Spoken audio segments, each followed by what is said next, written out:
Welcome back. This is the day after talking Oregon football with the War Duck. And first, I just want to say I got some comments in the session, and I do very much appreciate the feedback. I do look at every single comment, I do read them, and if it's constructive criticism, I will actually take that and use that. So I appreciate that. So let's get on to this matchup. So we had Hawaii versus Oregon. This game was always a mismatch. You know, the final score 55 to 10, and that's basically with all the starters being pulled at the beginning of the second half. And that's okay because after that Texas Tech game, Oregon needed a nice smooth game to iron out some kinks, but I still find a couple things to worry about, and we'll get to that.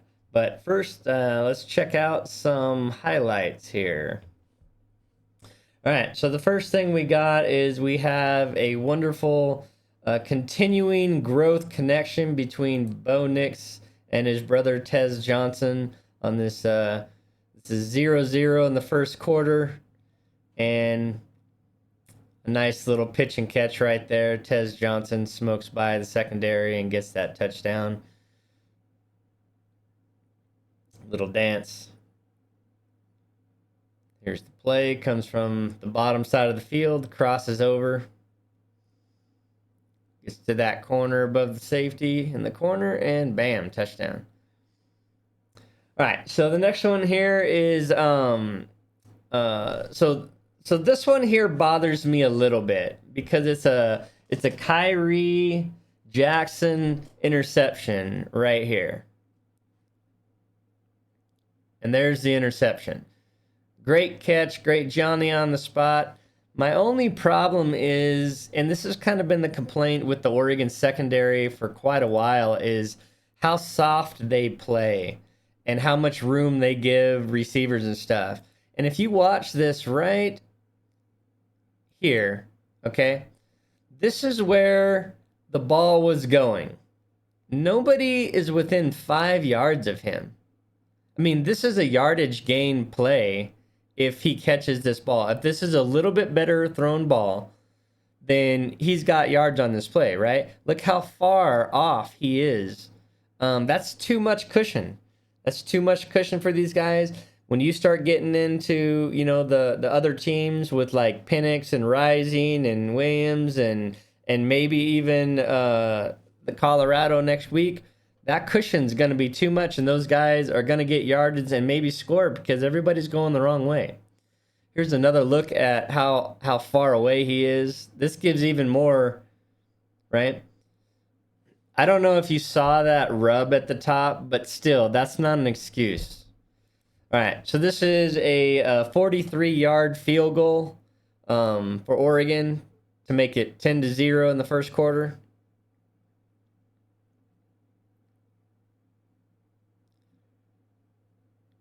Then we got Jordan Birch here on the bottom with a beautiful move and a sack.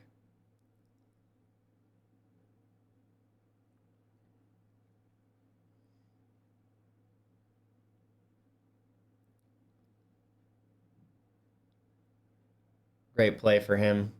All right, so this is a handoff to the tight end, which is something that I don't see very often. Handoff to the tight end. That is Kenyon Sadiq. Nice little run there for him. Gets that extra yardage. Hard to bring down those tight ends. Those are big guys.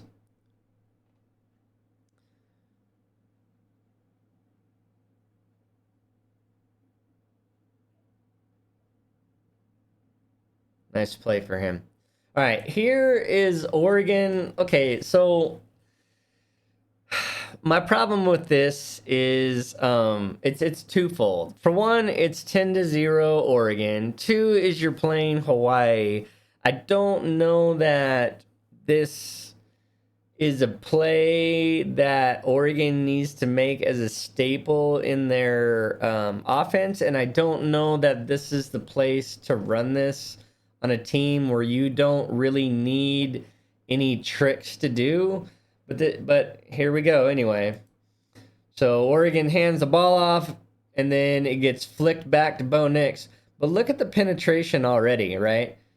Because of the pitch timing, You have Whittington. Yeah, you have Whittington that can't get to this defender, and so Bo Nix is a little bit in trouble. He gets away, makes a great throw to an open Troy Franklin, who gets down here and gets a whole bunch of yards. The second half of that play was great. Nix, does what Nix does, evades the pressure and makes a good pass. I just don't know. I like the whole trickery aspect in a game where you don't really need it, but it worked out. Oregon got some. All right, here's a Jordan James TD run. Okay, when I'm looking at this play, it appears to me that this play is designed to go right at this aspect. All these guys make perfect blocks, creates that little seam, and Jordan James does the rest for the touchdown. That is an up-and-coming guy that we're going to see for the next few years at Oregon, and that's awesome to see. This is the perfect block right here, right there for that crease. That was really awesome. Now, just so you know, like I watched these plays over and over a few times, but I am not a offense design guy. I only go to how it appears to play. I don't know the ins and outs of the blocking. Just when I see a good block, I definitely know a good block. So here you're gonna have a nice run from Whittington here, and this one to me though. I don't know that this one was designed. I think he read that on his own. I think that was kind of supposed to go up in here. He read that on his own, and which is just great vision for him. And then he's gone. Everybody crashed inside. Almost gets to that touchdown, but not quite. And then that sets up this Trayshawn Holden TD catch. Oh, here's that run again. All right. That was beautiful right there. Beautiful, beautiful pitch and catch.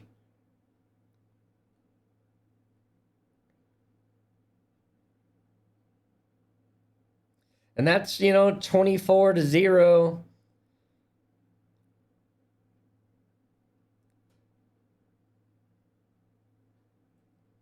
Fakes the block like it's going to be a run and then leaks out the back. That's perfect. All right. So that makes it 24-0. What I want to get is, here's my concerns. We're going to go to this play right here. Okay.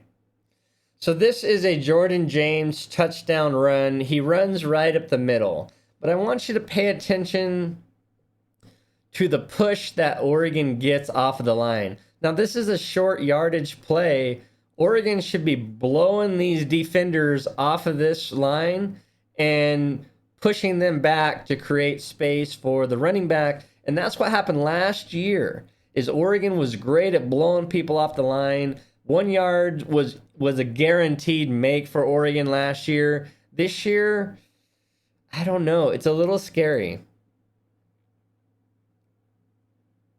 That's all Jordan James right there. That's him. There wasn't a lot of room for him to go. He just found a seam and followed. But watch right here on this replay, and this is the last what we're going to show. Okay, right here.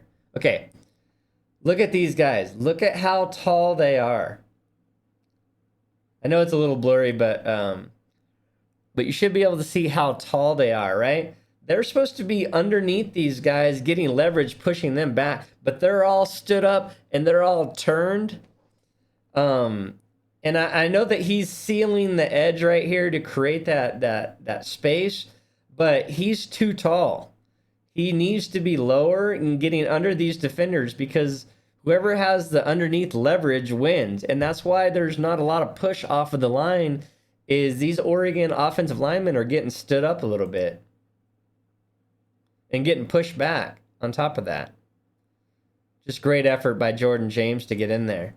So yeah. So we're going to go to the box score now here. And kind of look at that. So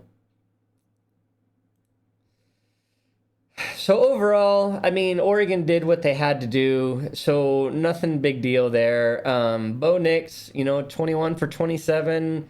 There was a couple long passes that I think Bo Nix would really like back. For